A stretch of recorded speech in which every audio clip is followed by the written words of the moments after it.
नरेंद्र मोदी ने हर खाते में 15-15 लाख रुपए, हर साल 2 करोड़ नौकरी का वादा किया था, लेकिन किया कुछ नहीं।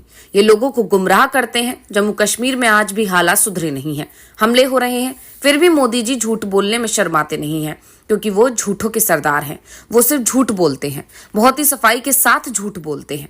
कांग्रेस अध्यक्ष मल्लिकार्जुन खड़गे ने अनंतनाग में बीजेपी और मोदी सरकार पर तीखा हमला किया। खड़गे ने कहा कि 400 पार का नारा देने वाले 240 पर सिमट गए। अगर कांग्रेस की 20 सीटें और आ जाती तो बीजेपी के लोग जेल में होते। ये लोग जेल में रहने लायक हैं। हमने संसद में अपनी ताकत दिखाई है, हम उसी ताकत के साथ आगे बढ़ेंगे। दरअसल कांग्रेस और विपक्षी इंडिया गठबंधन बीजेपी पर संवैधानिक संस्थानों के दुरुपयोग का आरोप लगाता रहा है। केंद्रीय जांच एजेंसियों के सहारे राजनीतिक विरोधियों को फंसाया जा रहा है। ईडी, सीबीआई और आईटी सिर्फ विरोधियों के लिए है। अगर इनके चंगुल में फंसा नेता बीजेपी में आ जाता है तो वो पाक साफ हो जाता है। और कश्मीर में खड़गे ने साफ कर दिया कि जिस दिन कांग्रेस की सरकार आएगी उस दिन से बीजेपी के नेताओं को भी जेल के चक्कर लगाने पड़ जाएंगे। कांग्रेस और विपक्षी दलों के साथ जो भी किया गया है उसे हम भूल नहीं पाएंगे। यानी कांग्रेस की सरकार आने पर बीजेपी से बदला लिया जाएगा। और खड़गे ने कह भी दिया है कि बीजेपी के लोग जेल जाने के लायक हैं। खड़गे ने कहा कि बीजेपी बहुत कुछ कहती है, लेकिन उनकी कथनी और करनी में बहुत अंतर है। जम्मू कश्मीर में बीजेपी कितना भी जोर लगा ले, नेशनल कॉन्फ्रेंस और कांग्रेस का अलायंस कमजोर नहीं होगा। खड़गे की रैली अनंतनाग में थी, इसलिए उन्होंने इसका जिक्र करते हुए कहा कि अनंतनाग एक ऐतिहासिक महत्व की जगह है। यहाँ मौजूद अमरनाथ जी की गुफा के दर्शन के लिए हजारों लोग आते हैं, क्योंकि ये धार्मिक एकता का स्थल है।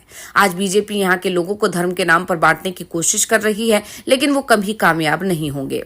खड़गे ने कहा कि केंद्र में जब मनमोहन सिंह की सरकार थी तो हमने प्रवासी कश्मीर पंडितों के पुनर्वास के संबंध की कोशिश की थी। हमने वादा किया था कि हम कश्मीरी पंडितों को फिर से बसाएंगे। जो वादा पहले किया था उसे पूरा किया जाएगा।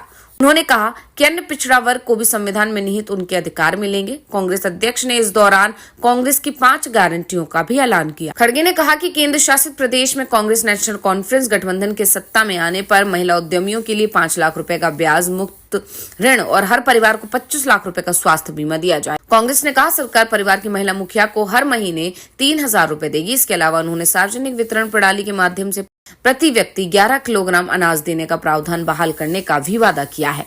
खड़गे ने कहा कि हमारी सरकार बनेगी तो जम्मू कश्मीर को एक बार फिर से स्टेटहुड का दर्जा वापस दिलाया जाएगा।